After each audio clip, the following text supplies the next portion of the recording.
আমার এক ভাই তার মাহফিলে আজহারি সাহেব বলেছেন একদল খেয়েছে আর একদল রেডি হচ্ছে। আয় হায় আগুন লেগে গেছে গা। তোরে কইছে নাকি বেটা তুই জ্বললে কে? তোর জ্বলার কারণ কি? ওই বেড়ায় তোরে কইছে?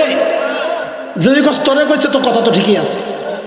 যদি তোরেই কয় তো কথা তো ঠিকই আছে। তোর রাস্তা পরিষ্কার করার জন্য ছোট্ট ছোট্ট বাচ্চারা রক্ত দেয় নাই। এই ছোট্ট বাচ্চারা রক্ত দিয়েছে বাংলাদেশকে জুলুম চাঁদাবাজ মুক্ত করার জন্য। কথা কোন ঠিক? কোরআনী শাসন কায়েমের জন্য এদেশ উর্বর।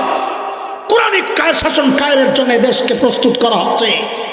তোদের দুর্নীতি 16 বছর না খাইতে পারার ওই আফসোস, ওইটা দূর করার জন্য এদেশের স্বাধীনতা নতুন করে তৈরি করা হয় নাই। কাউকে ছাড় দেওয়া হবে না ইনশাআল্লাহ। অসৎরা তার আশপাশ সাজায় অসৎ দিয়া, সৎরা তার আশপাশ সাজায় সৎ মানুষ দিয়া। কথা ঠিক কিনা বলেন?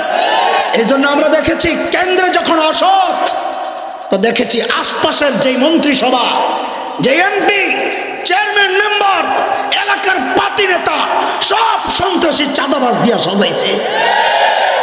এখনো যদি কেউ ওই পথে আগায় তার দশা ওইটাই হবে আগের দশা যা হয়েছে। হিসাব সোজা। মনে করেন না রাস্তা ক্লিয়ার না। জনগণ এখন চোর ধরা শিখে গেছে, জনগণ সন্ত্রাসীকে সাইজ করা শিখে গেছে, জনগণ চাঁদাবাজকে ধোলাই করা শিখে গেছে। নতুন কোন চাঁদাবাজ জন্ম নিলে জনগণ আবারও তাকে ধোলাই করবে ইনশাআল্লাহ। কথা বলেন ইনশাআল্লাহ। আমরা দল বুঝি না, আমরা বুঝি এদেশ শান্তিতে থাকুক। কেউ যদি ডিস্টার্ব করে তাকেও প্রতিরোধ করা হবে। আছেন কিনা? নতুন নতুন শব্দ বাইর হচ্ছে, আমরা শুনতে পাচ্ছি। শরিয়ার সাথে আমাদের দলের সম্পর্ক নাই। আমরা থুতু মারি ওই সমস্ত নেতার মুখে যারা বলে শরিয়া আইনের সাথে আমাদের সম্পর্ক নাই। এ মানুষ মুসলমান থাকতে পারে না, মুসলমান থাকতে পারে না, যত বড় দলের নেতা হোক। যদি কেউ বলে শরিয়ার সাথে আমাদের দলের কোনো সম্পর্ক নাই, ওই দলের প্রধানদেরকে আমরা জিজ্ঞেস করতে চাই আসলেই কিনা আপনাদের বক্তব্য। যদি তাই হয় তাহলে ওই ফ্যাসিস্ট, ওই পতিতদের সাথে আপনাদের কোনো পার্থক্য নাই। কোরআনের শক্তিকে এক হওয়ার রাস্তা তৈরি করে দিতেছে ওরা।